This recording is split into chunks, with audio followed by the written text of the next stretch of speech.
বিড়ি সিগারেট গাঁজার কথা আছে না নাই?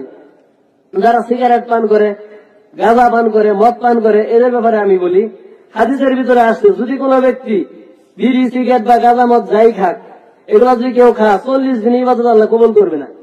40 দিন ইবাদত আল্লাহ তারা কবুল করবে না। কারণ বিড়ি মদ হাদিসে বলা হয়েছে কুল্লু মুস্কিরিন খমরুন, কুল্লু মুস্কিরিন খমরুন, সমস্ত নেশাদার দ্রব্য বস্তু হইতেছে মদ। মদের কথা বলা হয় নাই, সমস্ত নেশাদার দ্রব্য বস্তু কি মদ। এখন আপনি যদি 10টা সিগারেট খান আপনার নেশা হবে কিনা? হবে কিন্তু। বা আপনি যদি একটা গুল যদি একাই মুখের ভিতরে দিয়ে আলান, গুল খেলে নেশা হবে কিনা? হবে কিন্তু। তাহলে যেটা খেলে নেশা সৃষ্টি করে সেটাই কি মদ। হাদিসে বলে মা আসকারা কসিরু বা করিলেও হারাম, যেটা বেশি খেলে হারাম, ওটা কম খেলেও হারাম। 10টা সিগারেট খাওয়ার জায়গায় একটা টান দিলেন, কম খাইলেন, কম দাও হারাম। কথা বুঝতে পারছেন? এটি হাদিস থেকে দলিল। এখন কোরআন থেকে দলিল দেন। আল্লাহ বলছে ইন্নামাল মুমিনুনা ইখওয়া, এক মুমিন অপর মুমিনের ভাই, এক মুমিন অপর মুমিনের ভাই। আবার এই বিড়ি সিগারেট খাইলে হয়ে যায় কি শয়তানের ভাই। কিভাবে? আল্লাহ বলছে ওয়ালা তুবাযিরা তাবযিরা, তোমরা অপচয় করো না। ইন্নাল মুবাযিরিনা কানু ইখওয়ানাশ শায়াতিন, নিশ্চয়ই অপচয়কারী শয়তানের ভাই। আর যে ব্যক্তি শয়তানের ভাই হয় ওই ব্যক্তি ইমানদার, ইমান থাকবো। আল্লাহ বলে ওয়ালা তাত্তাবিউ খুতুওয়াতিশ শাইতান, শয়তান যে রাস্তা দিয়ে হাঁটে সেই শয়তানের পদাঙ্ক তোমরা অনুসরণ করো না। ইন্নাহু লাকুম আদুউম মুবিন, নিশ্চয়ই শয়তান তোমাদের প্রকাশ্য শত্রু। তাহলে শয়তান যেটা প্রকাশ্য শত্রু, এই শয়তানের আমরা হয়ে যাই ভাই কিসের কারণে? বিড়ি খাওয়ার কারণে। তাহলে ইমান থাকবো ভাই। এই জন্যই বিড়ি সিগারেট এগুলো আমাদের পরিত্যাগ করতে হবে।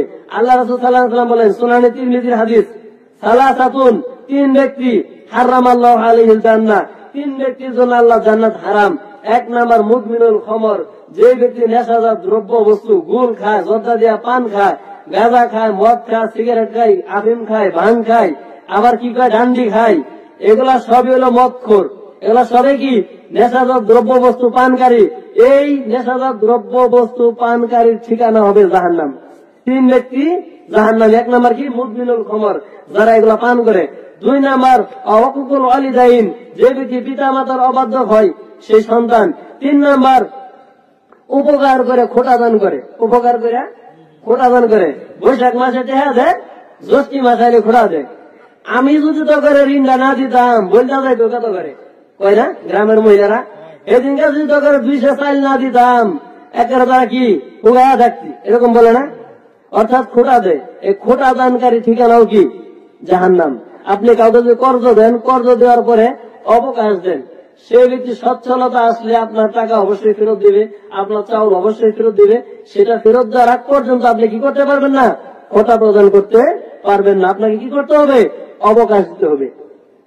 আরেকটি হাদিস আইছে 4 নাম্বার, যে তার পরিবারের ভিতরে পর্দা চালু করলো না, অর্থাৎ বেহায়াপনার সুযোগ করে দেয়। যদি কোনো স্বামী অথবা তার বড় ভাই অথবা তার আব্বু তারা যদি কি করে পরিবারের ভিতরে বেহায়াপনার সুযোগ করে দেয়, মেয়ে প্রেম করে, ছেলে টাঙ্কি মারে, আছে না? এগুলার যদি সুযোগ করে দেয় সে ব্যক্তি দায়ুস, আর দায়ুস আল্লাহ জান্নাতে প্রবেশ করবে না। হাদিসটা বুঝতে পারছেন? 3 শ্রেণী কারা? যারা নেশা করে, যারা পিতা মাতার অবাধ্য হয়, 3 নাম্বার যারা মানে এই উপকার করে খোটা দেয়, 4 নাম্বার যারা পরিবারের ভিতরে বেহায়াপনার সুযোগ করে দেয়। তাহলে বুঝতে পারছেন? এখন তাহলে আমাদের কি করতে হবে? এগুলো থেকে বিরত থাকতে হবে। এখন দেখেন কোরআন